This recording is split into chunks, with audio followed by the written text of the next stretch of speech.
27 Club. All right, gang, let's really nail it this time. Here we go. A 1, a 2, a 1, 2, 3, 4.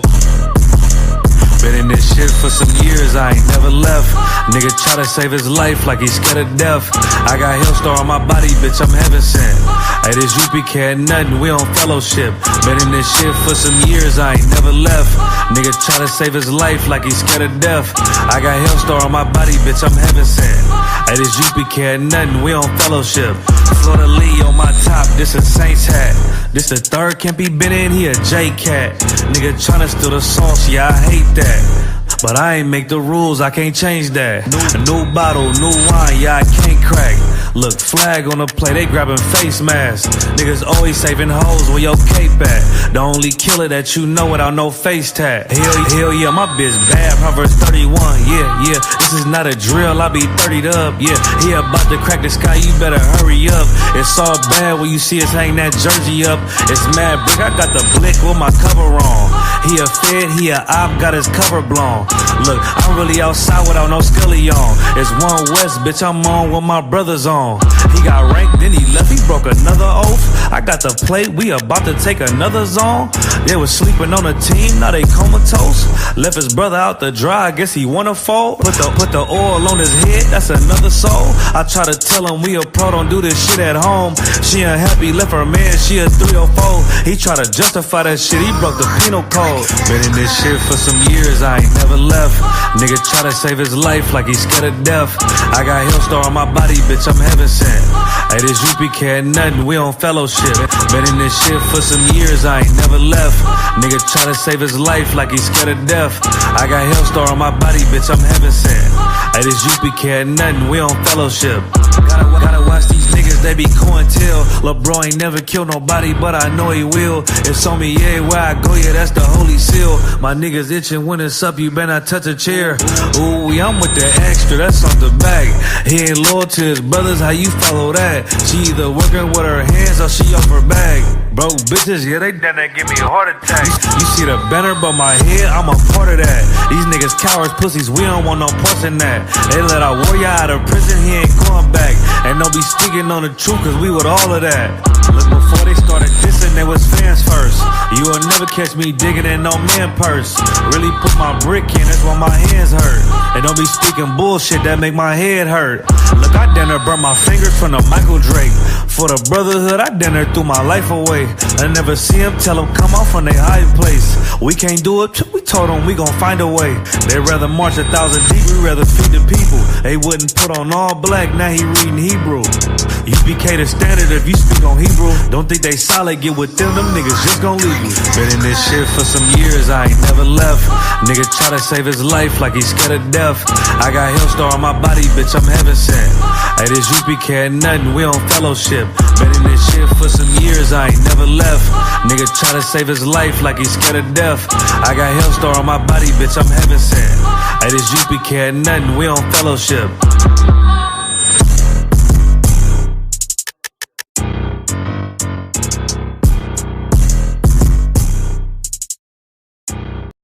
Seriously, you're looking for a Christ man, the one who's knowing it with the Lord, with the Spirit of the Lord, to do His will. I'm that nigga.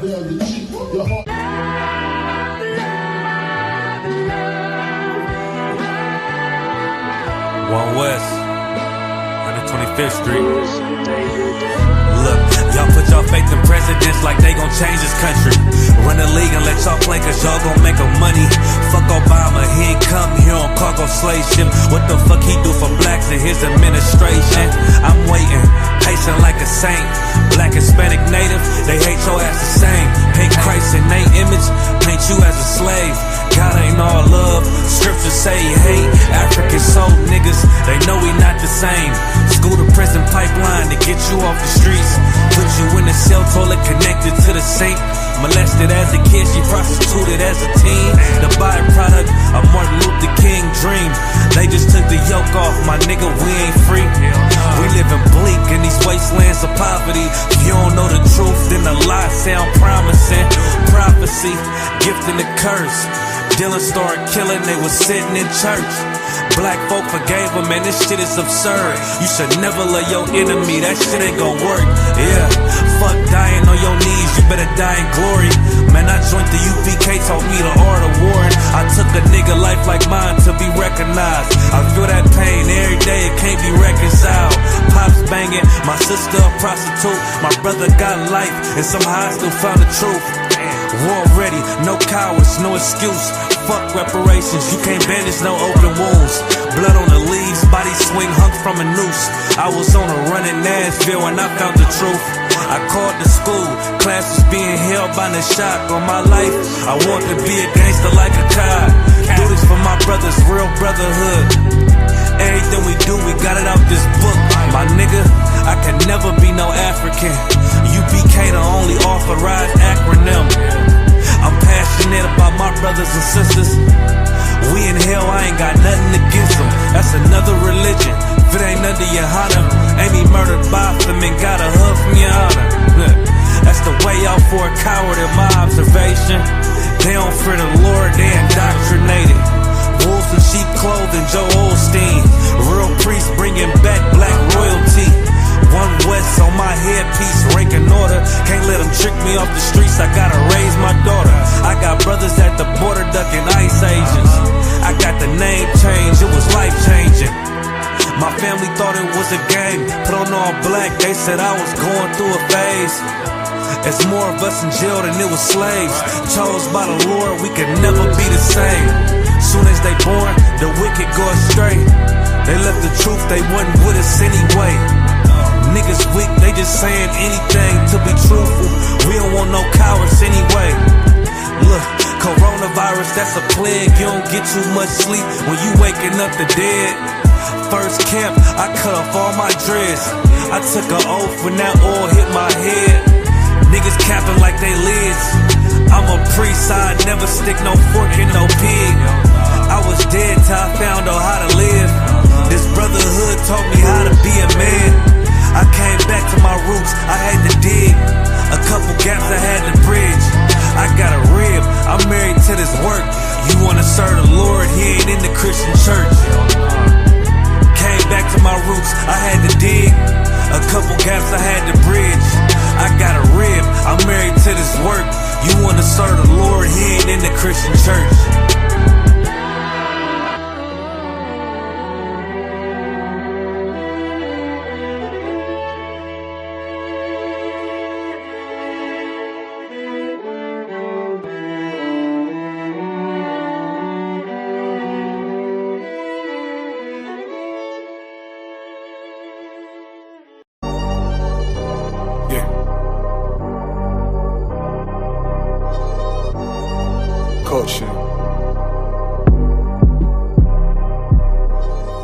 Wave that one West cover out that window. Let them know I'm coming with my kinfolk. Red letter, ski mask on, but I don't really ski though. Bullets ball head like they going through chemo. I slide on them Tony Hawk type. Better get your thoughts right. Jumping high on walls, this ain't Fortnite. Red dot, it kinda make it way too easy for a headshot. I put you under wing, it turned into a headlock. I told my niggas think it's time to put the pressure on. You bring that paper, told her throw a little extra on. We go to war and see a murder one, you murder two, it ain't the same degree. Better up it to a capital offense for them dollars, but it really don't make sense. Guns behind tents with some liquor and we riding down the freeway. Slide on them, spin the block and replay, so we slide again. You know my position, I'm on standby. Ain't no competition, it's a landslide. Oh, you a rider, motherfucker, ride again. You said you slide on them, nigga, slide again. Niggas claim they hot, but we been fried. If they ain't one of mine, so they ain't tied. Oh, you a rider, motherfucker, ride again. You said you slide on them, nigga, slide We got this mapped out. Niggas selling wolf tickets, not living what they rap out. said he gon' ride, too emotional, he'll crash out. And I ain't boxing, wrestle with this cannon, you gon' tap out. 100 troopers in the building, turn this shit into a blackout. We both come from the mother, why you tryna do me dirty? He cut himself off, we let him rock, he ain't worthy. You playing ball courts, throwing number like a jersey. While niggas folded like origami, I kept it sturdy. Told my son he got the blood of a king, he ain't got a word. They gon' cross you like a Christian, it's better to learn this early. They be watching, tryna copy, asking questions, tryna learn me. I ain't in the back and forth if the business don't concern me. Catch the wrath from my anger, I be tryna give a mercy. Ask the angels keep me covered, I'ma slide, they might have heard me. They playing with that fire, get too close, it's gonna burn me. We ain't never looking back, moving forward, it's the journey. You know my position, I'm on standby. Ain't no competition, it's a landslide. Oh, you a rider, motherfucker, ride again. You said you slide on them, nigga, slide again. Niggas claim they hot, but we been fine. If they ain't one of mine, so they anti. Oh, you a rider, motherfucker, ride again. You said you slide on them, little nigga, I'm made. All these rappers soft, claim they all cut from a hold of a clove. I'm the one with the blade.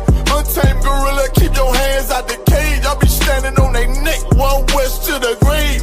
You can keep your mercy, nigga, I ain't worried. Revenge call me buddy love, I call her Miss Purdy.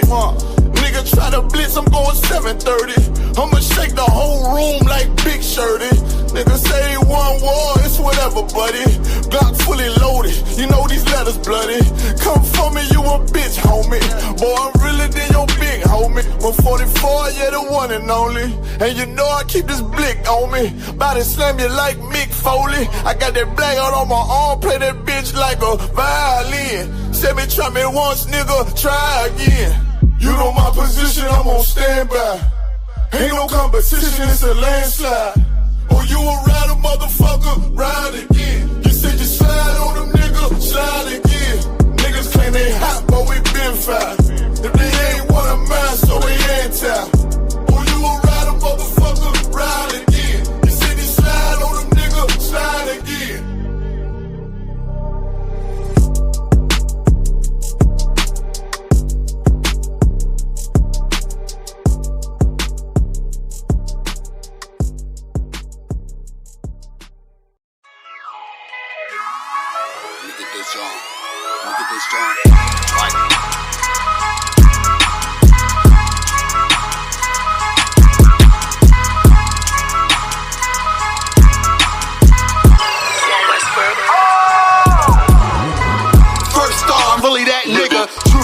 I'm a noble figure. Local niggas, they be so offended. One West World, this global business.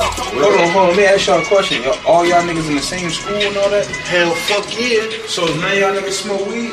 Fuck no. Don't fold if you say you win it. I was molded to it, now fit it. Can't control, this the highest limit. Killer shit, but this an honest living. Gotta get it, ain't no time for wishing. The time is now, better pay attention. In my city, you can feel the tension. A terror squad, no pun intended. This ain't for you, but I recommend it. They know we coming, better clear the entrance. Shit get deep, but I keep digging. This how I look when you keep winning. Over time, I had to take the hint. Shine bright, sit behind the tents. One-on-one, I ain't in the mix. Ain't what you thought, better get a glimpse. Came up from a pedal bike. Pressing brakes, I ain't never liked. Whole time I was taking risks. They don't play with me cause they know I'm nice. Round form, I ain't even started. Transform, I ain't here to bargain. You on watch, better move with caution. Chains on me, I don't do this often. No error, this shit flawless. Reach for it, you become a target. It ain't worth it, better keep walking. All I know is survival. All this fashion is tribal. Want the head of my rivals. This about to go viral. I say the word, then it's final. To get the moving like pronto. I'm just living my title. Do this shit with my eyes closed. All I know is survival. All this fashion is tribal. Want the head of my rivals. It's about to go viral. Say the word, then it's final. Get the moving like pronto. I'm just living my title. Do this shit with my eyes closed. Don't wanna hear all that street shit. Me and my niggas on defense. Wonder who I was in my past life. Don't even matter, that peep this. Remember the days when I was a trooper. Stay on the path and it won't confuse you. Bars all, I'm the one to do it. I roll on ace like a flight maneuver. Try to trick me, I ain't never moving. Camouflage, I can blend into it. They better ride, I don't do the Ubers. Let them talk, I don't hear the rumors. A little suffer ain't really nothing. The way I stomp it, better play the trumpet. You see me coming, better get the running. If they see me coming, better get the running. You ain't never seen it, you ain't never witnessed, you ain't never noticed, you ain't never focused. I was really waiting, I was really training. Sick and tired of being patient. I ain't never doubted this was in the making. Use what I got, not in the wasting. For rapping and singing, Drake, but I run the bottle, so I gotta make it. This ain't rapping, it's a damn warning. Late night to the early morning. Got a vision, I planned it out. Try to stop me, but I kept going. I study plays, now I'm in the game, and it's all the same, but I had to change. You'll never crash if you in your lane. I can take the loss, cause it's all a game. Yo, what Casamigos mean in English? Drunk. All I know is survival. All this fashion is tribal. Want the head of my rival. This about to go viral. I say the word, then it's final. To get the moving like pronto. I'm just living my title. Do this shit with my eyes closed. All I know is survival. All this fashion is tribal. Want the head of my rival. This about to go viral. I say the word, then it's final. Get the moving like pronto. I'm just living my title. Do this shit with my eyes closed.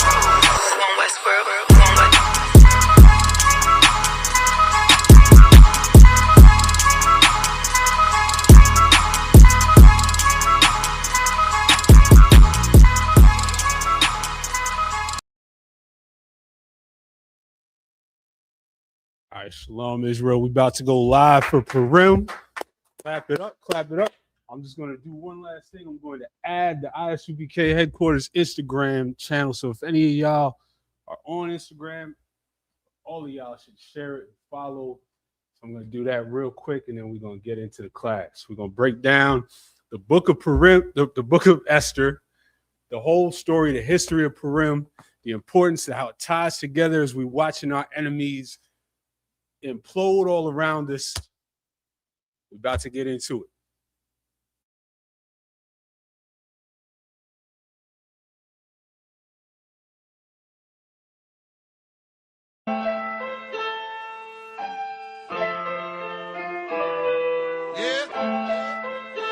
Yeah.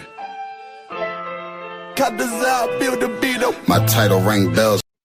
That's ISUPK _ HQ on Instagram. ISUPK _ HQ. I'm quick to put up a fight. Your dark sayings ain't enough. No throwing shade, but they light. You know the shark by the fin, but know the strength by the bite. They talking all damn day, ain't got no dog in the fight. Dry bones in the valley. Found a body in the alley tuck. Balenciaga's too heavy. Track it down and follow up a brief second. They want me down, they want me broke, they want me keep stressing. My man smoking on that dope, he said he sleep better. I'm trying to knock this lid off. I go through each level. There's no response ahead, now to make her feel special. You go against me, I push back cause I don't feel pressure. This ain't a gimmick, I'm about business. I'm a real member, real problem solver to the roof. Off your demons, man, I do this too often. It's a coffin after every verse. Watch their hands, they double dealing. Shorty stripping on the day of rest, but next day in the church, man, this shit hurt. Grandmama watching kids, she love them, they don't listen to her. Pops running in the street, the fast life is getting torn. Section 8 in the poorest section of the city, made the best out of it. Mr. Iced Tea with the whiskey, we gon' hit diamonds. Keep digging, keep climbing, listen loudly, speak silent. My youngin', he need guidance, curses running bone deep. Been struggling this whole week, this ain't sweet. Thought he was riding, but he is slowly. My pop told me do what you do, and just be a man about it. If you start building up something, you gotta stand by it. I fell in love with this progress, destroyed the build process. Thoughts from a hustler, an economic mindset, iconic stroll. Gotta meet my goal before the sunset. They always say it's someone better, and I ain't met that one yet. Life is just a game, I'm on a winning streak, who want next? I peeped the whole setup, flipped the script, and now they upset. Only came from mine, I took the time and left the extras in the whoop-de-whoop. Chain on Foodie Loose, they come to take your breakfast. Being honest is not an option. You a bitch, I'm being modest. Co-signer, stand by it. To a point to stand by me. Drive my Hot Wheel like a Johnny, that's the truth. I'm a lion running loose. I'm a giant to the moon, that's where I take it. And that's word to this war scarf. I'm there before the war start. Word to leave your whole mind polluted. Keep a pure heart, I'm hands-on, I ain't coddle. This shit hitting like a bad kid. Got an ear, let them hear. I better duck like Donald. I picked up cause all the violence, plus I'm hated cause I'm honest. Real niggas, none left. One West is where you find us. You a spark, I'm atomic, Noah's Ark, just flow with me. Lost a few but gained plenty. Flipped it off the same penny. I feel like the taste for the cloud is the new opiate. Won't associate with no divas to feel appropriate. I shine bright and it's not ice, but they noticing. Still controlling shit overloaded, but this that soldier shit. I'm on top, used to want the top, but now I'm over it. Compare me to your childhood trauma. I'm here to make you feel in love like when your pop left mama. Mary J was the result, I know they don't want drama. Man, I just wife Karma, and she got a great future behind her. But I'm bored with all this picky saluting and all the picking and choosing to get bro. When you know when he lose, amazing. You created a fake beef, and that's impossible. Edibles, Christ-like, so I whoop ass. Let's keep it professional. My mind dark with a spark. I'll leave you a vegetable. Stats incredible. Circle was skeptical. Sketchy slither figure niggas. I'm the roughest. If you trying to get technical, I made a deal with myself. The only deal with myself, and on the. All right, y'all. We live. I am Offshot Shia Allah up here at headquarters in Harlem, ISUBK headquarters. We are on 124th and 3rd Avenue. If you're not here, I don't know why. This is a beautiful, beautiful feast day every year where we feast and toast to the Most High, delivering us from enemies that hate us. If you can't relate to that, you're not paying attention in this world today. So every year, well, last year, I wanted to get through the entire book of Esther in these 2 days. We have a class tonight and a class tomorrow, a feast tonight and a feast tomorrow. Where, as the scriptures say, we eat, drink, and be merry. I got shout out to Black-owned brewery, Harlem Brewery up here. I got 125th Street IPA. As y'all know, the ISUBK coming out of 1 West 125th Street under Commanding General Yohana since 1969. We've been out on these streets pushing this truth that the so-called Blacks, Hispanics, and Native Americans are the Israelites of the Bible, which means this history is our history, and it's ours to take back. Because if you go outside right now, you're going to see the Ishman that calls himself the Jew running around in costumes, doing some type of bootleg Halloween. And that's crazy. That's nowhere in the scriptures. Nowhere in the story of Esther can you find anything that tells you that you should put on a costume and go have a costume party to remember this holy day, to remember this feast day. There's nothing in there that would even make you think that. But the Jewish man is just trying to basically have, you know, just a little pagan celebration for the kids, and it's goofy. And every year they do something. They wear some offensive costumes. They put on blackface, you know, and they parade through our neighborhoods and just throw it in our faces. But this is our culture. There's a beautiful story to this. There's a reason that we celebrate this that they can't relate to. They can't look around today and relate to feeling oppressed and everybody wanting to destroy and wipe them out. That's our lives. Living in this hell as a black man, as a Hispanic man, as a Native American man and woman. That's our lives. That's all that we've known for generations and generations and generations and generations.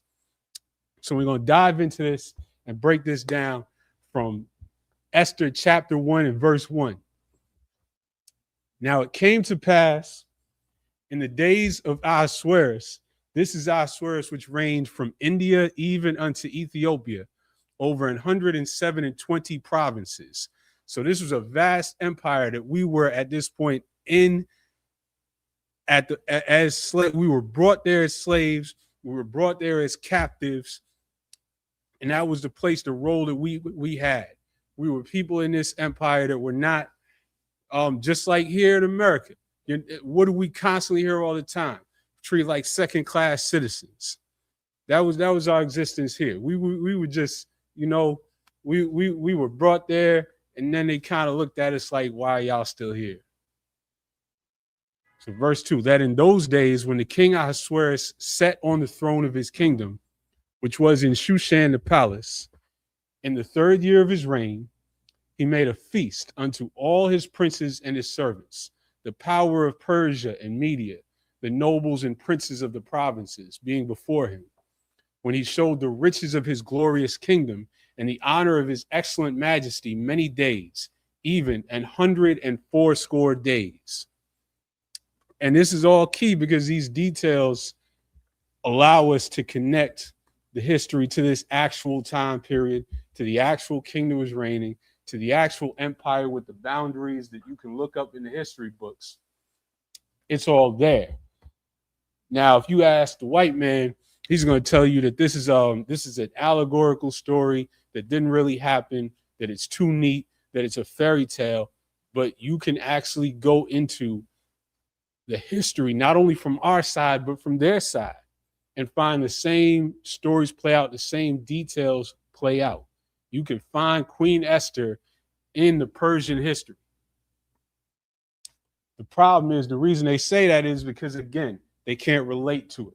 That's going to be a theme through this whole thing as we go through it. They can't relate to this story at all. So it must be a fairy tale. It must be just some silly holiday to put on costumes. It must be something to just play around with, because it doesn't connect to their lives today, because it's not their history. Verse 5. And when these days were expired, the king made a feast unto all the people that were present in Shushan the palace, both unto great and small, 7 days in the court of the garden of the king's palace, where were white, green, and blue hangings, fastened with cords of fine linen, and purple to silver rings and pillars of marble. The beds were of gold and silver, upon a pavement of red and blue, and white and black marble. And they gave them drink in vessels of gold, the vessels being diverse one from another, and royal wine in abundance, according to the state of the king. So this was a huge feast.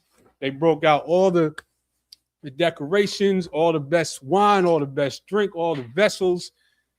Verse 8. And the drinking was according to the law. None did compel, for so the king had appointed to all the officers of his house that they should do according to every man's pleasure. And this is going into the culture of the Persians. If you look up the way that they had their party, there was compelled drinking, but that didn't happen here. This was just a king throwing a feast.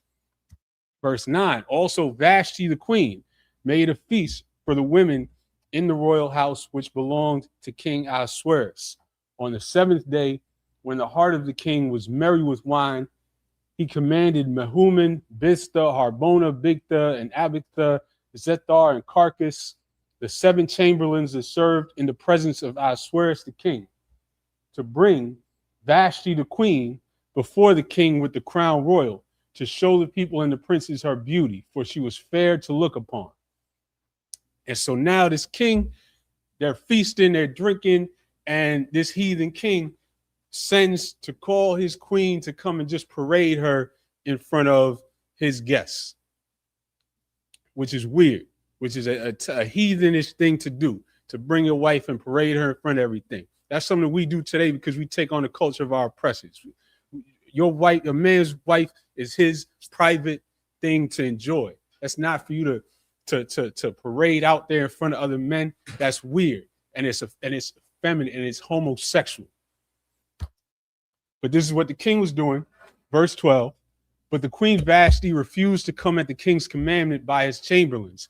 Therefore was the king very wroth, and his anger burned in him.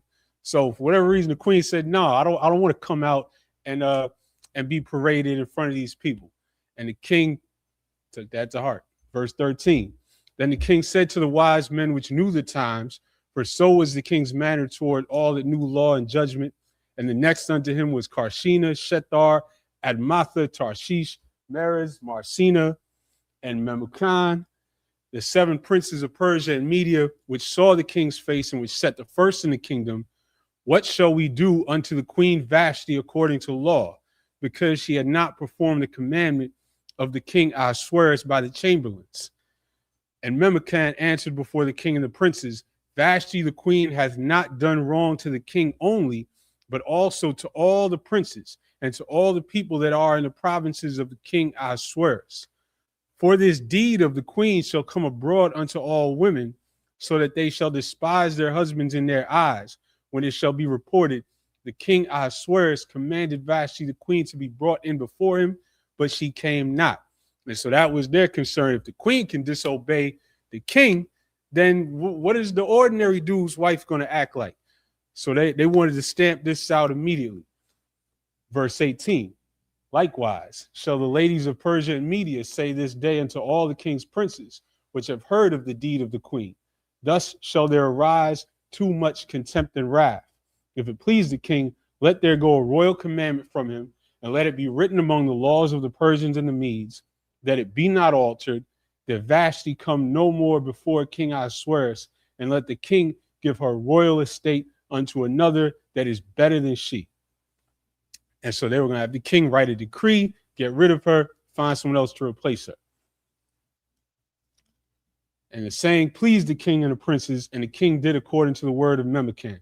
For he sent letters into all the king's provinces, into every province according to the writing thereof, and to every people after their language, that every man should bear rule in his own house, and that it should be published according to the language of every people.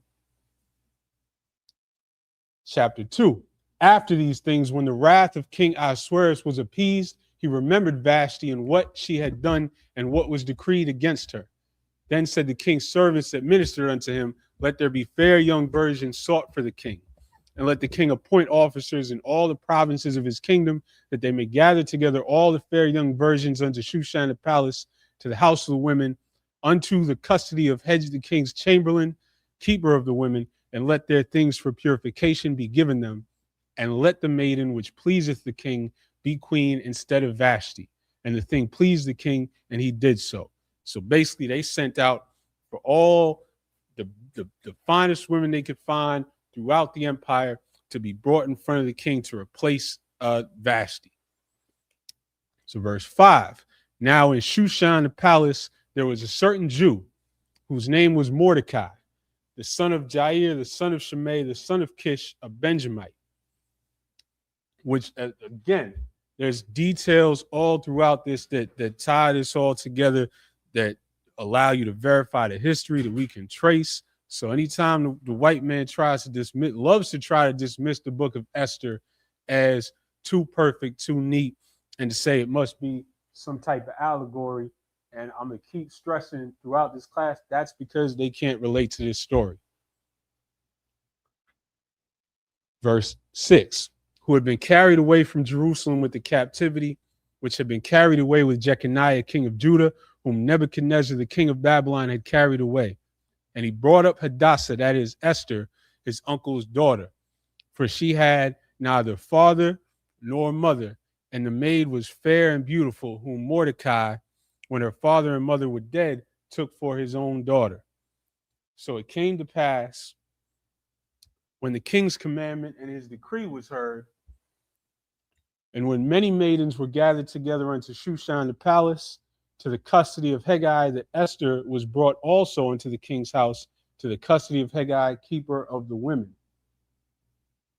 And the maiden pleased him, and she obtained kindness of him, and he speedily gave her things for purification, with such things as belonged to her, and 7 maidens which were meet to be given her out of the king's house, and he preferred her and her maids unto the best place of the house of the women. So from the moment Esther walks in there, she's already getting that favor and being pushed towards the front. Verse 10, Esther had not showed her people nor her kindred, for Mordecai had charged her that she should not show it. So basically, she wasn't letting it be known that she was an Israelite. Verse 11, and Mordecai walked every day before the court of the women's house to know how Esther did and what should become of her. Now, when every maid's turn was come to go into King Ahasuerus, after that she had been 12 months according to the manner of the women, for so were the days of their purifications accomplished. Verse 13, then thus came every maiden unto the king. Whatsoever she desired was given her to go with her out of the house of the women unto the king's house. In the evening she went, and on the morrow she returned into the second house of the women, to the custody of Shaashgaz, the king's chamberlain, which kept the concubines. She came in unto the king no more, except the king delighted in her, and that she were called by name. So this king, as we already know, he's kind of an effeminate goofball. He got a wife just to put her away and forget about her, except every so often he would call her in. Verse 15, now in the turn of Esther, the daughter of Abihail, the uncle of Mordecai, who had taken her for his daughter, was come in to go in unto the king. She required nothing but what Hegai, the king's chamberlain, the keeper of the women, appointed. And Esther obtained favor in the sight of all them that looked upon her. And all this favor, all this, the way that she's being moved through this process, this is all being ordained and set up by the Lord for the way this is going to end up. Verse 16, so Esther was taken unto King Ahasuerus into his house royal in the 10th month, which is the month Tebeth, in the 7th year of his reign. And the king loved Esther above all the women, and she obtained grace and favor in his sight more than all the virgins, so that he set the royal crown upon her head and made her queen instead of Vashti. Then the king made a great feast unto all his princes and his servants, even Esther's feast. And he made a release to the provinces and gave gifts according to the state of the king. And when the virgins were gathered together the second time, then Mordecai sat in the king's gate. Esther had not yet showed her kindred nor her people as Mordecai had charged her. For Esther did the commandment of Mordecai like as when she was brought up with him. So this sister who was raised by Mordecai, had sense enough to follow the guidance that he gave her. She wasn't sitting there like, no man can tell me what to do. I know how to handle myself. I know how to carry myself. She was doing what the brother told her, following his guidance, and it was setting up the way this is all going to play out.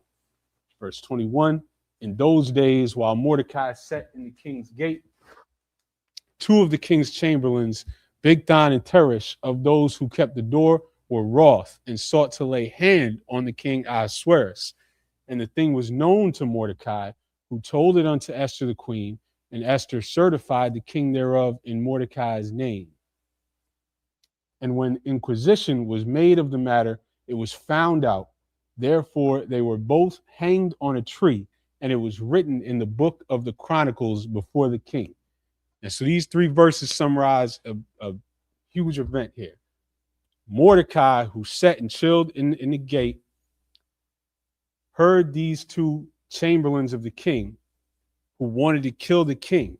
Mordecai told Esther, Esther told the king, and the king put him to death ASAP.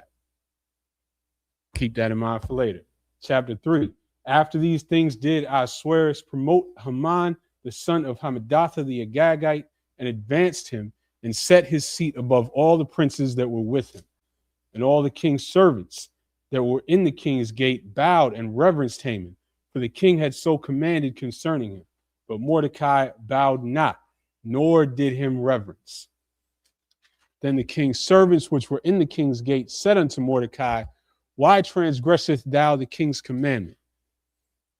So now fast forward, after Mordecai saved the king's life and he forgot about it, now this cat Haman, who was raised up by the king to being right underneath him, he expected everybody to bow to him when he walked out. And Mordecai, who chills in the king's gate every day, he would not. Everyone else did. All the Persians bowed to him. Mordecai refused to bow to him because this was a real Israelite brother right here. And he knew his culture. He knew that we don't bow to no man or no heathen. He knew that we have a God that's going to protect us. And so he ignored this dude. He didn't care what position he was in. He didn't care what power he had. He just completely ignored him. And that burned this cat Haman up. Verse 4. Now it came to pass when they spake daily unto him, and he hearkened not unto them, that they told Haman to see whether Mordecai's matters would stand. For he had told them that he was a Jew. And when Haman saw that Mordecai bowed not, nor did him reverence, then was Haman full of wrath. And he thought scorn to lay hands on Mordecai alone, for they had showed him the people of Mordecai. Wherefore Haman sought to destroy all the Jews that were throughout the whole kingdom of Ahasuerus, even the people of Mordecai. So this cat Haman, this little dude Haman was so offended that Mordecai would not bow to him that he didn't think it would be enough to lay hands on just him. He started plotting how he could destroy his entire people. Verse 7, in the first month, that is the month Nisan, in the 12th year of King Ahasuerus, they cast pur, that is the lot, before Haman from day to day and from month to month to the 12th month, that is the month Adar. And that's where the word Purim comes from, which is lots. Purim is lots in the Hebrew. And Haman said unto King Ahasuerus, there is a certain people scattered abroad, and dispersed among the people in all the provinces of thy kingdom, and their laws are diverse from all people. Neither keep they the king's laws. Therefore, it is not for the king's profit to suffer them. If it please the king, let it be written that they may be destroyed. And I will pay 10,000 talents of silver to the hands of those that have the charge of the business to bring it into the king's treasuries. So now Haman is right up in the king's ear, just being a little slime ball. And he's saying, yo, there's a people in our kingdom that they have their own culture. They don't even follow your ways. So why we even keep them around? Let's get rid of them. If you get rid of them, I'll pay for the whole thing. So you'll get it. It'll come back to the kingdom. And he's just whispering all this right in the king's ear. Verse 10, and the king took his ring from his hand and gave it unto Haman, the son of Hammedatha the Agagite, the Jews' enemy.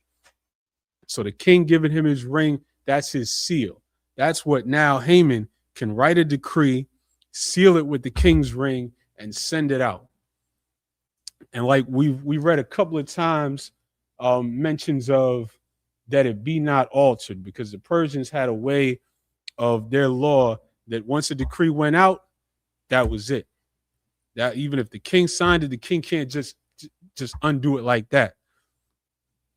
Once it went out, and so now Haman has the king's ring. He is the Jews' enemy. He is our enemy, and he wants to set it up so that we're all wiped out in one day. Verse 11, the king said unto Haman, the silver is given to thee, the people also, to do with them as it seemeth good to thee. Then were the king's scribes called on the 13th day of the first month, and there was written according to all that Haman had commanded unto the king's lieutenants, and to the governors that were over every province, and to the rulers of every people in every province, according to the writing thereof, and to every people after their language. In the name of King Ahasuerus was it written and sealed with the king's ring. And that's how easily, in 3 chapters, we've seen this king swayed by somebody getting in his ear like 4 or 5 times already. This guy is an idiot. And anybody that gets close enough to him can sway him. That don't remind you of something today? There's a ruler over this empire that's an idiot and that has advisors that hate us to the core. Y'all know this, right? All of Trump's advisors, from Stephen Miller, he used to have Steve Bannon up in there, Pete Hegseth, who renamed his title to the Secretary of War. Stephen Miller, who thinks that he's up there giving, I can't say the H word, but giving speeches from the leader of Germany in the 40s. They really, truly, from the bottom of their heart to their core, hate blacks and Hispanics. Everyone that's close to Donald Trump hates our people, wants to see us gone from America completely. Elon Musk is another one. They don't even hide it. And these are the cats that's right up in his ear. So this story is illustrating how quickly something can happen when you have a stupid ruler with people up in his ear close to him that hate us. Verse 13, and the letters were sent by posts into all the king's provinces to destroy, to kill, and to cause to perish all Jews, both young and old, little children and women, in one day, even upon the 13th day of the 12th month, which is the month Adar, and to take spoil of them for a prey. And just like that, they sent a decree out to all across the empire. And you imagine the traveling of messages in these ancient times. So we already know it can't just be undone according to their custom. But now just think of how once a message is sent out, how long it would even take to pull it back. So they establish a day, they send people out to all the provinces, and that's it. And that's supposed to be it. Verse 14, the copy of writing for a commandment to be given in every province was published unto all people that they should be ready against that day. So now you imagine, and these are things that we can visualize so easy today. That's why I started out saying if you look up any of the white man's so-called scholars, they love to try and discredit the book of Esther. They love to try and say this is a fairy tale type story. This is an allegory, and it's so important to push back against that at every turn because they can't relate to this. They can't comprehend it. But this is our lives today. This is not even that far-fetched that a decree would go out that's just going to wipe us out in a day. Trump put decrees out to get rid of all the Mexicans in one day, sent ICE out all over the country, and all of a sudden we went from not even being able to comprehend this to federal officers on the streets of every city while the mayors are complaining, the governors they can't do anything about it. And they're just out there jumping out of unmarked SUVs and basically kidnapping people. That happened like that. This is real life. Chapter 4. When Mordecai perceived all that was done, Mordecai rent his clothes and put on sackcloth with ashes and went out into the midst of the city and cried with a loud and a bitter cry and came even before the king's gate, for none might enter into the king's gate clothed with sackcloth.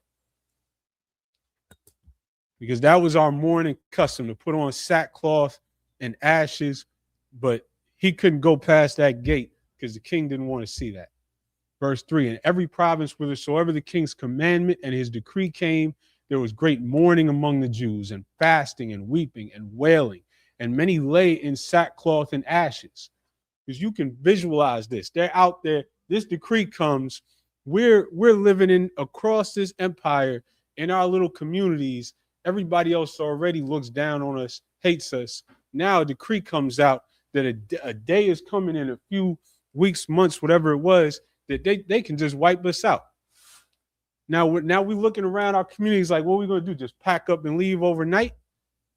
This is real life. This really came down, and the whole communities were just in disbelief, in mourning, no idea what to do. Verse 4, so Esther's maids and her chamberlains came and told it her. Then was the queen exceedingly grieved, and she sent raiment to clothe Mordecai and to take away his sackcloth from him, but he received it not. Then called Esther for Hatach, one of the king's chamberlains, whom he had appointed to attend to her. Shout out to everybody joining on the Instagram Live too. To attend to her, and gave him a commandment to Mordecai to know what it was and why it was. So Hatach went forth to Mordecai unto the street of the city, which was before the king's gate, and Mordecai told him of all that had happened unto him, and of the sum of the money that Haman had promised to pay to the king's treasuries for the Jews to destroy them. Also, he gave him the copy of the writing of the decree that was given at Shushan to destroy them, to show it unto Esther, and to declare it unto her, and to charge her that she should go in unto the king to make supplication unto him, and to make requests before him for her people. So he's giving her the full rundown. He's letting her know how she's going to handle this. And again, she follows the guidance of this brother wisely. Verse 9, and Hatach came and told Esther the words of Mordecai. Again, Esther spake unto Hatach and gave him commandment unto Mordecai. All the king's servants and the people of the king's provinces do know that whosoever, whether man or woman, shall come unto the king in the inner court, who is not called, there is one law of his to put him to death, except such to whom the king shall hold out the golden scepter, that he may live. But I have not been called to come in unto the king these 30 days. Again, the king is a goofy. The king got a wife that he just locks up and forgets about. He lets anybody get in his ear and tell him what to do. He has this custom that if somebody comes that he didn't call, either he holds out the golden scepter or they get it on the spot. And so that's the risk that Esther will be taking to go into him to speak to plead on behalf of her people. If he doesn't hold up that gold scepter, if he's in a bad mood, because we can already see he's just a moody, temperate, he gets drunk, he's a goofy. So if he's in a bad mood, he don't hold out that golden scepter, Esther's done. That's the risk. That's the setup. Verse 13, then Mordecai commanded to answer Esther, think not with thyself that thou shalt escape in the king's house more than all the Jews. For if thou altogether holdest thy peace at this time, then shall their enlargement and deliverance arise to the Jews from another place, but thou and thy father's house shall be destroyed. And who knoweth whether thou art come to the kingdom for such a time as this? And there's so much to unpack in those verses. Number one, if you're in a position, if you find yourself in a position to help your people and you get scared and you start worrying and you let your fear turn you into a coward, you're still not going to escape anyway. You think you're hiding, you think you're safe. And that's all these characters, all these soft, effeminate Negroes that want to get up into politics, that want to try and cozy up to Trump or try and get a powerful position in the other party. And they just looking for a nice little slice of the American dream. They're just looking for their little piece of land, their little happy little middle-class suburban life. And they're not going to get it. They're still going to learn that they still niggas. And we still at the bottom. We still in this America. We're still hated everywhere. And we got that term, the wake-up call. It always comes. It inevitably comes. You're not safe. You're not hiding. All you're going to do is make yourself a coward, and you're still going to get it. So that's your one job, is to at least have courage. If you find yourself in a position to help your people, use it. Because then verse 14, for if thou altogether holdest thy peace at this time, then shall their enlargement and deliverance arise to the Jews from another place. What does that mean? The Lord is still going to save his people with or without you. The Most High is still going to deliver his people and do whatever he wants to do with us. So if you have your opportunity to play your part and you let it go because you're a coward, because you're weak, the Lord's just going to throw you out the way. You're still going to get it. And the Most High is going to use somebody else or something else. You don't need me. You don't need no individual. Verse 4, or the rest of verse 14. But thou and thy father's house shall be destroyed. And that's the end that comes to a coward. You're still going to lose. You're just going to be a loser with no dignity. You're going to be a loser with no integrity. You'll be a loser with no courage and no legacy. Your remembrance will be the coward that what's a PG YouTube word? The coward that did not stand up when it was your time.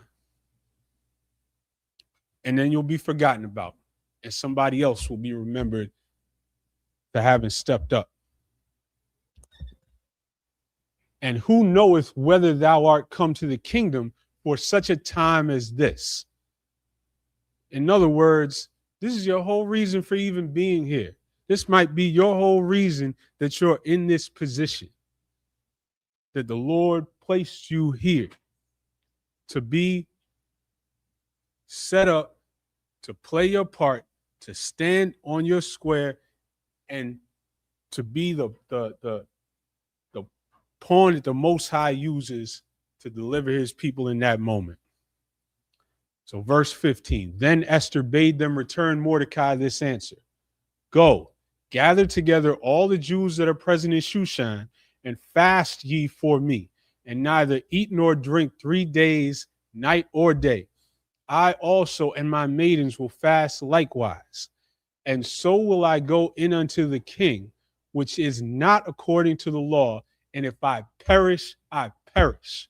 And this sister had more courage than most of our people out there in this country today, just trying to have a little bit of safety in America. And that's I hope some FBA clown is listening. Maybe you joined on Instagram. I hope one of y'all listening, because that's y'all. Y'all just trying to find a little piece where you can be, a good American, and you can get a pat on the head and get a few dollars from your slave master. While this sister, this woman, said, if I perish, I perish. And this is another part, and I love pointing this out because honestly, if you look into Esau's scholarship, he's going to try every which way to tell you that Esther is a made-up story, even though there's all these historical details we can verify. The next thing he's going to say is it's the one book without the Most High's name or God in it. But right here, she requested everybody to fast for 3 days. What are they fasting to? You fast and pray. What is the point of fasting if you're not praying? This is clear. This is obvious. They don't need to say the word God if she's fasting, if everyone is fasting for 3 days and nights. Verse 17, so Mordecai went his way and did according to all that Esther had commanded him. Now it came to pass on the 3rd day that Esther put on her royal apparel and stood in the inner court of the king's house, over against the king's house. And the king sat upon his royal throne in the royal house, over against the gate of the house. And it was so when the king saw Esther the queen standing in the court. So now this is the moment of truth. Is he going to extend the golden scepter, or is he going to have her head chopped off? She obtained favor in his sight. And the king held out to Esther the golden scepter that was in his hand. So Esther drew near and touched the top of the scepter. Then said the king unto her, what wilt thou, Queen Esther, and what is thy request? It shall be even given thee to the half of the kingdom. And Esther answered, if it seem good unto the king, let the king and Haman come this day unto the banquet that I have prepared for him. So Esther is playing chess. She thinking moves ahead. She didn't ask for everything right on the spot. She just asked, I'm going to make y'all a feast. Come to the banquet that I'm going to prepare for you. Then the king said, cause Haman to make haste, that he may do as Esther hath said. So the king and Haman came to the banquet that Esther had prepared. And the king said unto Esther at the banquet of wine, what is thy petition? And it shall be granted thee. And what is thy request? Even to the half of the kingdom it shall be performed. So even this goofy king understood that that wasn't the request, right? She was buttering him, she was warming him up. Verse 7, then answered Esther and said, my petition and my request is, if I have found favor in the sight of the king, and if it please the king to grant my petition and to perform my request, let the king and Haman come to the banquet that I shall prepare for them, and I will do tomorrow as the king hath said. Then went Haman forth that day joyful and with a glad heart. But when Haman saw Mordecai in the king's gate, that he stood not up nor moved for him, he was full of indignation against Mordecai. Nevertheless, Haman refrained himself, which, by the way, even that is beautiful, because now they're in the middle of trying to undo this decree that's about to put every Israelite in this empire to death. And Mordecai still let this dude walk by him and ignored him and refused to bow to him. That's standing on business. That's a real man. This entire book, this entire story is about courage. It's about finding yourself in a position to either cower or to stand on what you know we're supposed to do as Israelites, on how we're supposed to follow the Most High, serve the Most High, and be righteous. And this is about knowing that you're risking it all and still standing on your square. Verse 9. Verse 11. And Haman told them of the glory of his riches and the multitude of his children and all the things wherein the king had promoted him, and how he had advanced himself above the princes and servants of the king. So this is this type of dude this guy is. This is the little small man that was so offended that Mordecai wouldn't bow to him. After he leaves, he calls all his friends. He calls his wife just to tell him how great he is, just to tell him how amazing he is, that he was elevated, that he was right under the king. He thinks he's so special for this, and he just wants everybody to worship him and admire him. Verse 12. Haman said, moreover, yea, Esther the queen did let no man come in with the king unto the banquet that she had prepared but myself, and tomorrow am I invited unto her also with the king. So this guy who's so easily, his head is so easily pumped up, he thinks he's special because he's invited to this banquet. He don't see it coming. Verse 13, yet all this availeth me nothing, so long as I see Mordecai the Jew sitting at the king's gate. So all this, he's got basically carte blanche in the empire. He has the king's ring, and he don't care about any of it if Mordecai won't bow to him.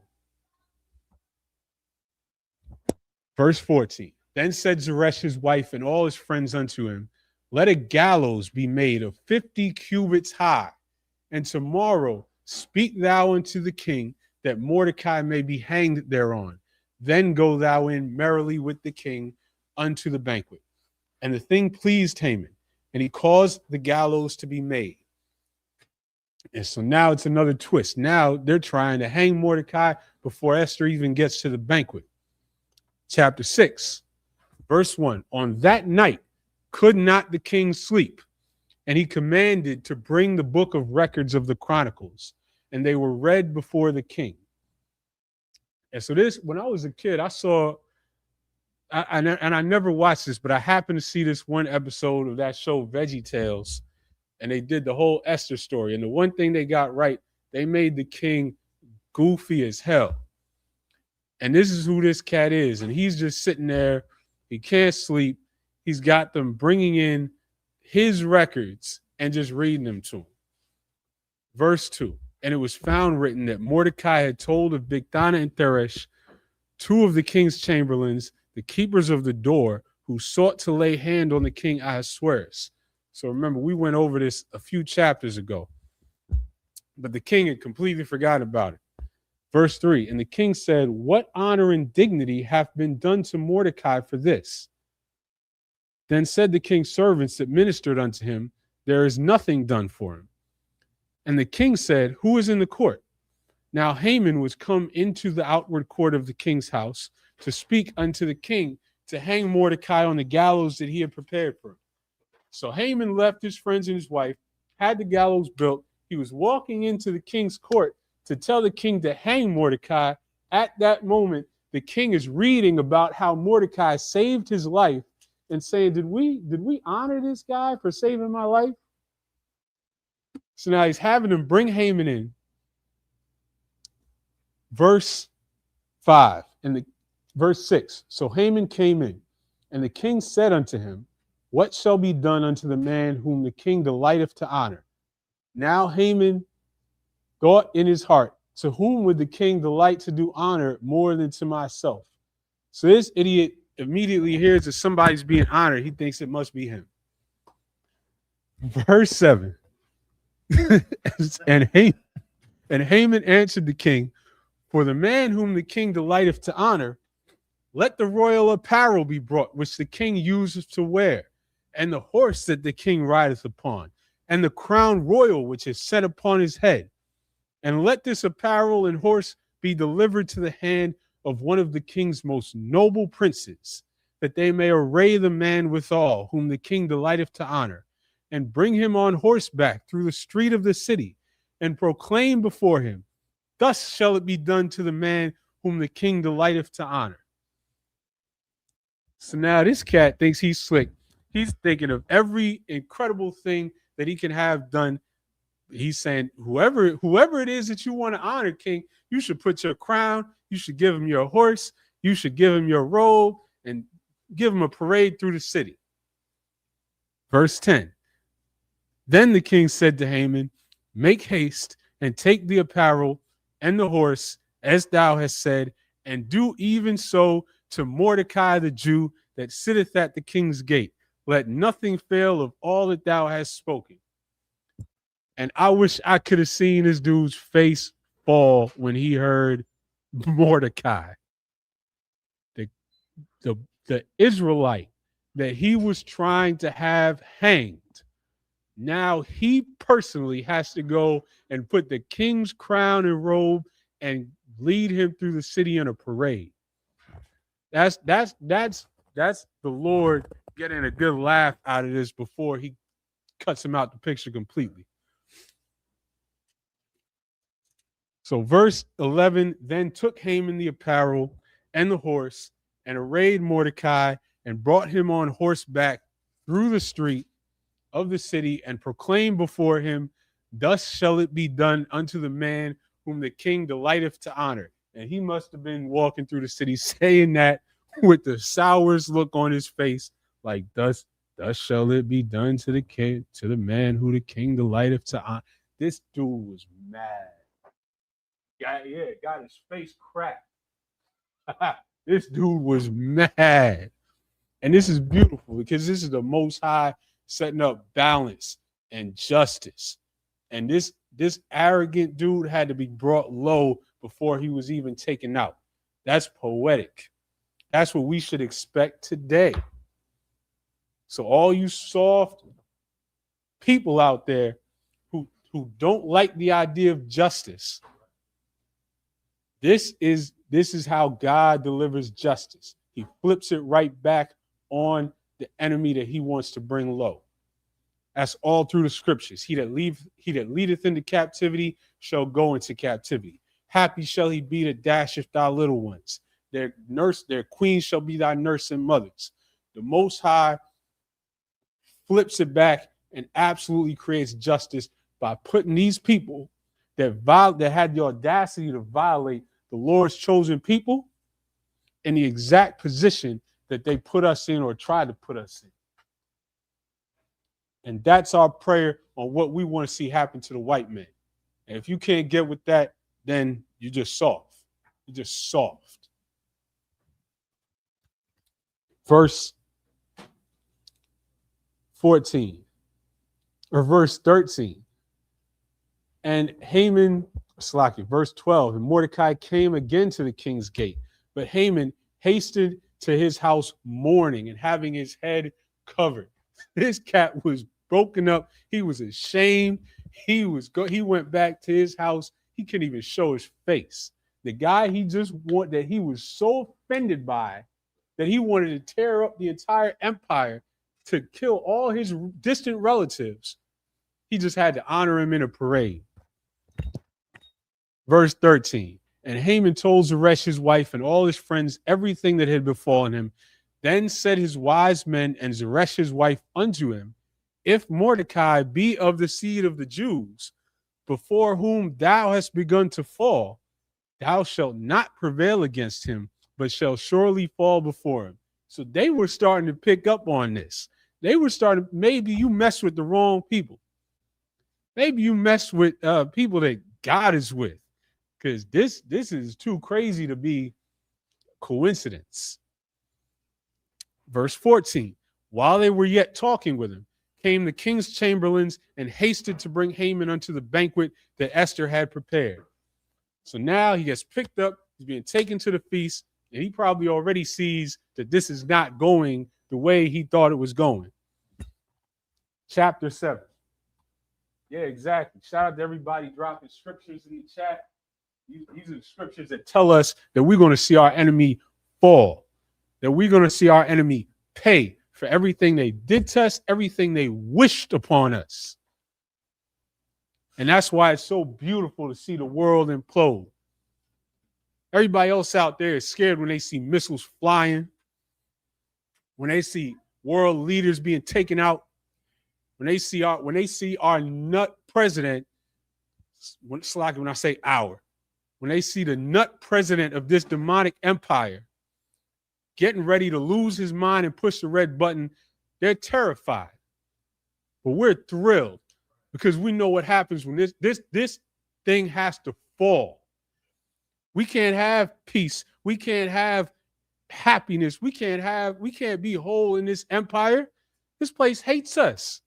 Brought us here in slavery, rounded up the Native Americans and put them on reservations, ran through, massacred every group of natives they could find, put us into Jim Crow reservations,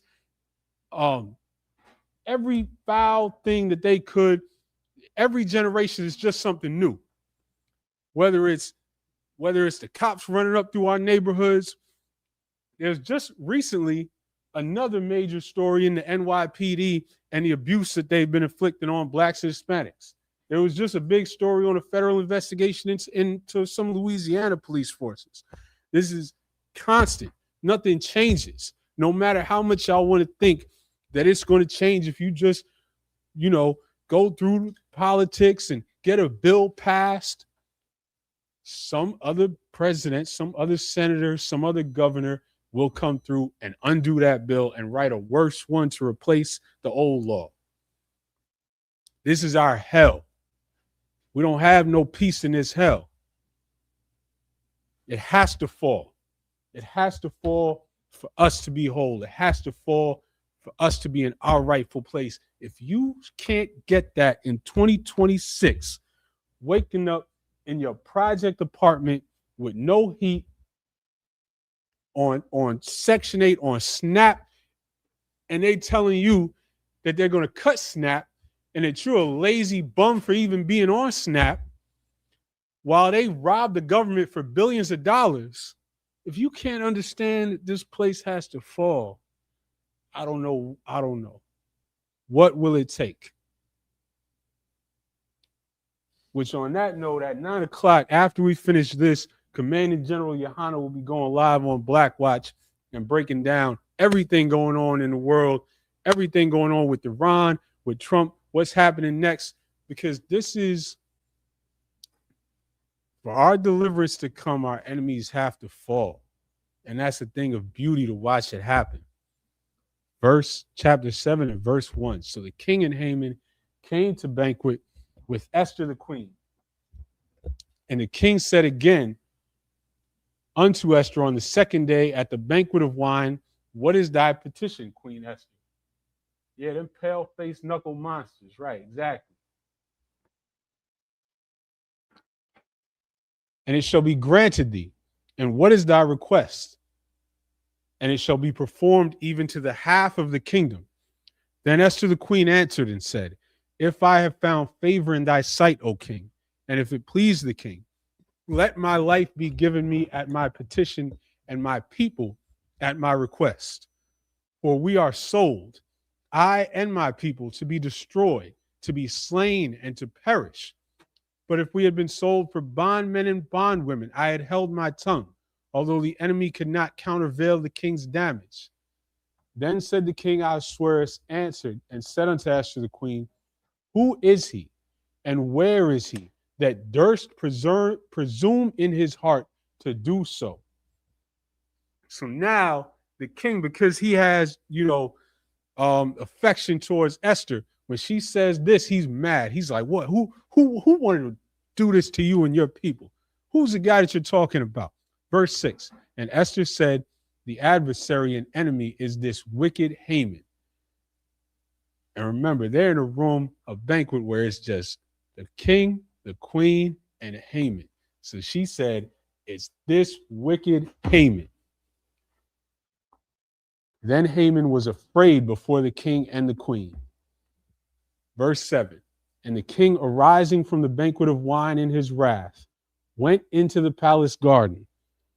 And Haman stood up to make request for his life to Esther the queen. So now visualize this. They're in this feast.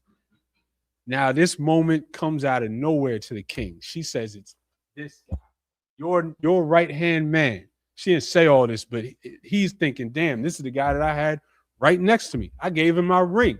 I gave him carte blanche, free reign to send out decrees. This is like my main man. So he had to get up and walk out into the garden to think, damn, what am I going to do about this? And while he's out there, Haman is like, oh, I'm done. And so he gets up to start begging Esther. And so verse 8, the rest of verse 7. For he saw that there was evil determined against him by the king, because he knew whatever the king came back in from the garden, it wasn't about to be good for him. The king was working it out, what he was going to do, or just, basically processing, but he knew it wasn't about to be good. So he's begging Esther. Verse 8, then the king returned out of the palace garden into the place of the banquet of wine, and Haman was fallen upon the bed whereon Esther was. So you imagine he's begging, he's pleading with Esther, and she's like, get away from me. She's backing up, and he follows her onto the bed begging. The king walks right in at that moment and sees him on the bed with Esther backing away from him. It's a wrap. Then said the king, will he force the queen also before me in the house? So basically, he walked in, saw this happen, and said, you about to grape the queen in front of me now? On top of everything? As the word went out of the king's mouth, they covered Haman's face. So whoever his guards were in the palace saw that happen, and they knew that they didn't even need the word. They knew what time it was. They grabbed him, put the bag on his face, and took him out. Verse 9. And Harbonah, one of the chamberlains, said before the king, behold also the gallows 50 cubits high, which Haman had made for Mordecai, who had spoken good for the king, standeth in the house of Haman. So now they're telling the king to rest. She didn't hear this part yet. They're saying Haman had made a gallows for this guy, for Mordecai, who saved your life. Then the king said, hang him thereon. So they hanged Haman on the gallows that he had prepared for Mordecai. Then was the king's wrath pacified. Chapter 8. On that day did the king Ahasuerus give the house of Haman, the Jews' enemy, unto Esther the queen. And Mordecai came before the king, for Esther had told what he was unto her. So now little by little, everything's being revealed. So now Esther tells the king that Mordecai basically raised her. Verse 2, the king took off his ring, which he had taken from Haman, and gave it unto Mordecai. And Esther set Mordecai over the house of Haman. And Esther spake yet again before the king, and fell down at his feet, and besought him with tears to put away the mischief of Haman the Agagite, and his device that he had devised against the Jews. Then the king, because now we got this far. Haman's out the way. Everything else is set up, but this decree had still gone out to all the provinces. How many provinces they said? 27?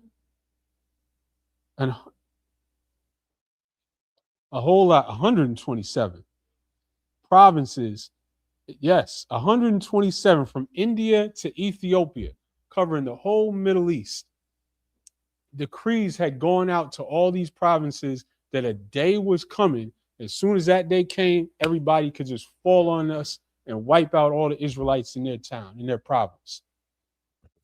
So that still has to be dealt with. So verse 4. Then the king held out the golden scepter towards Esther. So Esther arose and stood before the king and said, if it please the king, and if I have found favor in his sight, and the thing seemed right before the king. Somebody in the comments said, feet dangling. Yeah, Haman was 50 cubits up. He built that joint so that they could all see him, put Mordecai on him, and now the whole city saw him dangling up on that 50 cubit high gallows. And that's beautiful. Verse 5, and the thing seemed right before the king, and I be pleasing in his eyes, let it be written to reverse the letters devised by Haman the son of Hammedatha the Agagite, which he wrote to destroy the Jews which are in all the king's provinces. For how can I endure to see the evil that shall come unto my people? Or how can I endure to see the destruction of my kindred? Then the king Ahasuerus said unto Esther the queen and to Mordecai the Jew, behold, I have given Esther the house of Haman, and him they have hanged upon the gallows, because he laid his hand upon the Jews. Write ye also for the Jews, as it liketh you, in the king's name, and seal it with the king's ring. For the writing which is written in the king's name and sealed with the king's ring may no man reverse. Then were the king's scribes called at that time in the 3rd month, that is the month Sivan, on the 23rd day thereof. And it was written according to all that Mordecai commanded unto the Jews and to the lieutenants and the deputies and rulers of the provinces which are from India unto Ethiopia, and 127 provinces, unto every province according to the writing thereof, and unto every people after their language, and to the Jews according to their writing and according to their language. And he wrote in the king Ahasuerus' name and sealed it with the king's ring, and sent letters by posts on horseback and riders on mules, camels, and young dromedaries, wherein the king granted the Jews which were in every city to gather themselves together and to stand for their life, to destroy, to slay, and to cause to perish all the power of the people and province that would assault them, both little ones and women, and to take the spoil of them for a prey. Upon one day in all the provinces of King Ahasuerus, namely upon the 13th day of the 12th month, which is the month Adar. So that same day that they sent out decrees that anybody in those provinces could just wipe us out, now the decree is, okay, all the Israelites in all these provinces on this day, they have full verification from the king that they can defend themselves in any way they see fit, and they can get y'all first, your women and your children, whoever think to lay a hand on them, they can take y'all out. Verse 13, the copy of the writing for a commandment to be given in every province was published unto all people, and that the Jews should be ready against that day to avenge themselves on their enemies. So the posts that rode upon mules and camels went out, being hastened and pressed on by the king's commandment. And the decree was given at Shushan the palace. And Mordecai went out from the presence of the king in royal apparel of blue and white, and with a great crown of gold, and with a garment of fine linen and purple. And the city of Shushan rejoiced and was glad. The Jews had light and gladness and joy and honor, and in every province and in every city, whithersoever the king's commandment and his decree came, the Jews had joy and gladness, a feast and a good day. And many of the people of the land became Jews, for the fear of the Jews fell upon them. Which, of course, don't get confused or twisted up by that. That means that they wanted to be like us. That don't mean they could. But they saw the power. They saw that the Most High was with us, and they just wanted to latch on any way they could. Chapter 9. Now in the 12th month, that is, in the month Adar, on the 13th day of the same, when the king's commandment and his decree drew near to be put in execution, in the day that the enemies of the Jews hoped to have power over them, though it was turned to the contrary, that the Jews had rule over them that hated them. The Jews gathered themselves together in their cities throughout all the provinces of the king Ahasuerus to lay hand on such as sought their hurt, and no man could withstand them, for the fear of them fell upon all people. And I just want y'all to try and visualize this being the Ishman. Do you think that no man could withstand them and the fear of them fell upon all people? Have you seen these people? The so-called Jewish man ain't putting no fear on nobody. The government of Israel, sure, because they have the money of the whole world paying for any weapon their heart can conceive of.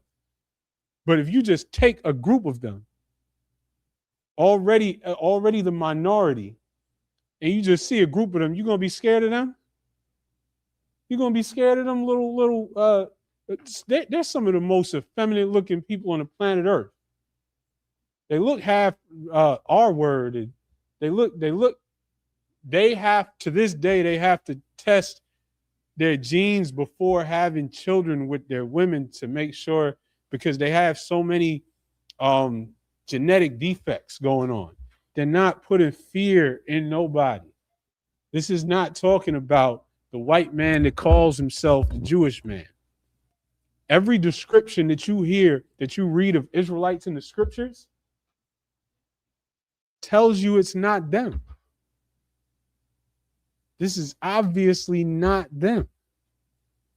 When we get together, these words apply.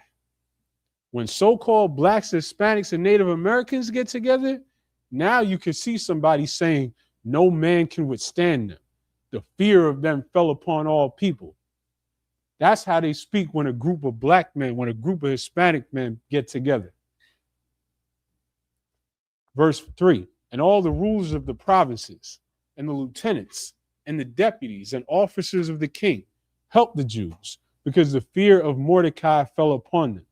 So now to add to that, they're all seeing who the Lord is with. They're seeing these things are not coincidences. Verse 4, for Mordecai was great in the king's house, and his fame went out throughout all the provinces.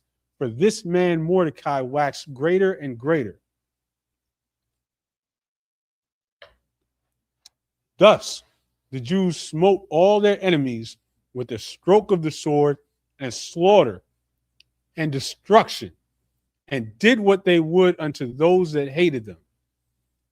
Anybody in any of these provinces, from India to Ethiopia, that was stupid enough to still try us, got slaughtered, got wiped out. They said they did what they would. You know what that means? That means somebody's trying to kill you, and you just playing with them. You just whooping them, dragging them through the streets. They did what they would unto them. They said, you had the audacity to try me. Imagine just visualize it. Verse 6, and in Shushan the palace, the Jews slew and destroyed 500 men. And Parshandatha, and Dalphon, and Aspatha, and Paratha, and Adalia, and Aradatha, and Parmashtha, and Arasai, and Aradai, and Vajastatha, the 10 sons of Haman, the son of Hammedatha, the enemy of the Jews, slew they. But on the spoil laid they not their hand. On that day, the number of those that were slain in Shushan the palace was brought before the king. And the king said unto Esther the queen, the Jews have slain and destroyed 500 men in Shushan the palace, and the 10 sons of Haman. What have they done in the rest of the king's provinces? Now what is thy petition, and it shall be granted thee? Or what is thy request further, and it shall be done? So he's looking at the carnage. They executed 500 of these heathens right in front of the king's palace, that he could step out in his balcony and see. He's saying, what? I can imagine what's going on in India and Ethiopia and everywhere else. What is it you want? I'll give you whatever you want. That's what he's saying to Esther at this point. Verse 13, yeah, Yeah, when you dig a ditch for someone, you dig yours deeper and you fall in it. Verse 15. Verse 13. Then said Esther, if it please the king, let it be granted to the Jews which are in Shushan to do tomorrow also according unto this day's decree, and let Haman's 10 sons be hanged upon the gallows. And the king commanded it so to be done. And the decree was given at Shushan, and they hanged Haman's 10 sons. Isn't that beautiful? Somebody made themselves an enemy to our people, and his whole lineage got wiped out in one stroke. That's beautiful. There's too many of our people that's in this mindset. We still got this slave mentality. We don't want to see vengeance. Somebody came up against our people, wanted to wipe us out. You're supposed to want to see his whole family hanging, their feet dangling from the same gallows that they built to put our people on. Verse 16. But the other Jews that were in the king's provinces gathered themselves together and stood for their lives and had rest from their enemies and slew of their foes 75,000. But they laid not their hands on the prey. On the 13th day of the month Adar, and on the 14th day of the same rested day, and made it a day of feasting and gladness. And that's what we're doing to this day. 2 days of feasting and gladness, remembering the Most High, delivering us from our enemies, destroying and humiliating and humbling our enemies, and giving us enough rest to kick back and have a feast. And like the scriptures say, to eat, drink, and be merry. That's beautiful. That's beautiful. Verse 18. But the Jews that were at Shushan assembled together on the 13th day thereof, and on the 14th thereof, and on the 15th day of the same, they rested and made it a day of feasting and gladness. Shout out to that. Verse 19. Therefore, the Jews of the villages that dwelt in the unwalled towns made the 14th day of the month of Adar a day of gladness and feasting, and a good day, and of sending portions one to another. And Mordecai wrote these things and sent letters unto all the Jews that were in all the provinces of the king Ahasuerus, both nigh and far, to establish this among them, that they should keep the 14th day of the month Adar and the 15th day of the same yearly. And that's what we're doing right now. And tomorrow we're going to be right back for another feast, because we don't party just for one day at a time. We feast, and we're going to remember the Most High destroying our enemies, because this is carnage. 75,000 bodies across the empire just for trying us, just for being the only 75,000 that were dumb enough to try us. Verse 22. As the days wherein the Jews rested from their enemies, and the month which was turned unto them from sorrow to joy, and from mourning into a good day, that they should make them days of feasting and joy, and of sending portions one to another, and gifts to the poor. And the Jews undertook to do as they had begun, and as Mordecai had written unto them, because Haman the son of Hammedatha, the Agagite, the enemy of all the Jews, had devised against the Jews to destroy them, and had cast Pur, that is the lot, to consume them and to destroy them. But when Esther came before the king, he commanded by letters that his wicked device, which he devised against the Jews, should return upon his own head, that he and his sons should be hanged on the gallows. Wherefore they call these days Purim, after the name of Pur. So that's why we call this Purim. That's lots. That's the lots that they tried to cast to our destruction.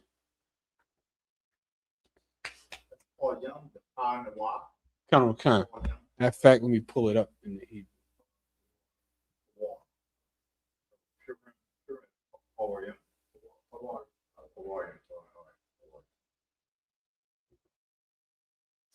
Therefore, for all the words of this letter and of that which they had seen concerning this matter and which had come unto them, the Jews ordained and took upon them and upon their seed and upon all such as join themselves unto them, so as it should not fail, that they would keep these 2 days according to their writing and according to their appointed time every year, and that these days should be remembered and kept throughout every generation, every family, every province, and every city, and that these days of Purim should not fail from among the Jews, nor the memorial of them perish from their seed. Then Esther the queen, the daughter of Abihail, and Mordecai the Jew wrote with all authority to confirm this second letter of Purim. And he sent the letters unto all the Jews to the 127 provinces of the kingdom of Ahasuerus with words of peace and truth to confirm these days of Purim in their times appointed, according as Mordecai the Jew and Esther the queen had enjoined them, and as they had decreed for themselves and for their seed the matters of the fastings and their cry. And the decree of Esther confirmed these matters of Purim, and it was written in the book. Chapter 10.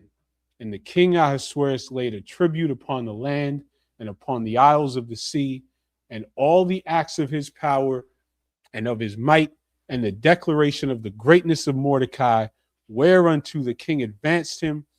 Are they not written in the book of the Chronicles of the kings of Media and Persia?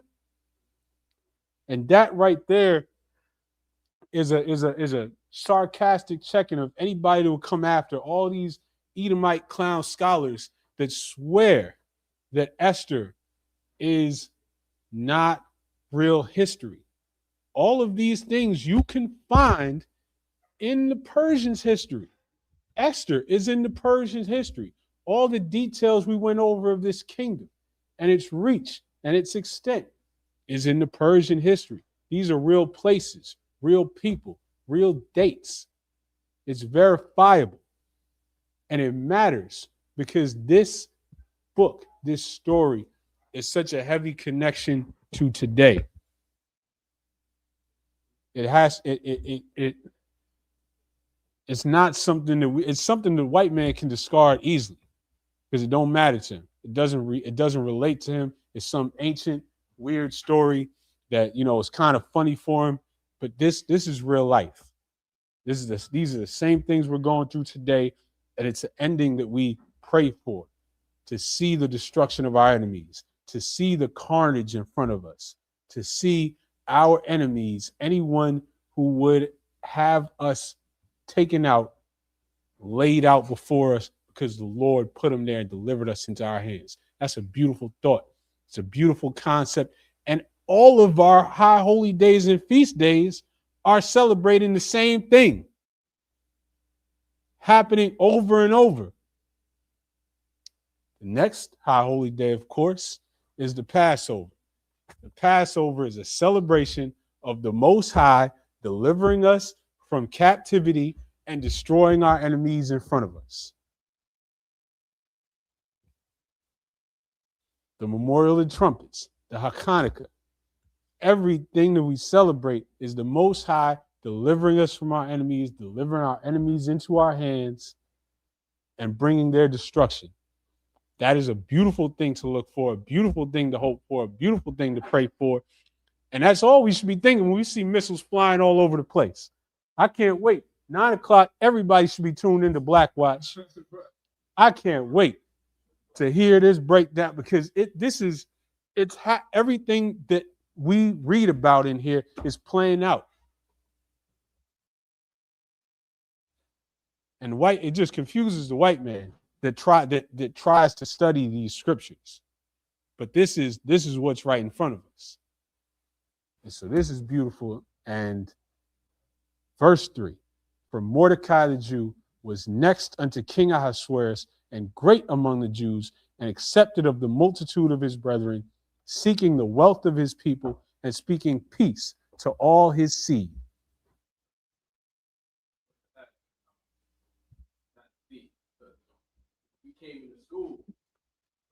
Cool. What I'm saying is that what you're saying is deep because we came into school, for in the hope to see these things. You know what I mean? To live to see, World War III that we heard about Commander Johanna and the men before him prophesy about. Because you got cats in other religions, and they live to to hope to see things that will never happen. Right. You know what I mean? So it's we believe in the right thing, and we're in the right place. You know what I mean? That's what I'm saying. 100%. That's a beautiful thing. It is beautiful to see this world fall apart, unless you like it. If you like living in America as a black or Hispanic man, you're a selfish coward and you're an idiot. But all that's beside the point. You're still wrong. And it's going to fall. It has to fall. It's a beautiful thing when this place falls because it shows that the Most High cares about his people. A kingdom and an empire that oppresses and torments and hates and attacks the Lord's chosen people will not stand. And how could it be otherwise? This is beautiful. This story is beautiful. Mordecai, at the end of the story, Mordecai was elevated right next to the king. And this was, of course, for a time before the Lord delivered us out of the empire, out of the captivity. Of course, this is not the end. This is not the happy ending, the solution. This was the solution to that immediate situation. But we still had to be brought out of that captivity. We still were not content. And there's too many of our people that are content in this captivity, in this empire. But we're going to Baba Shah.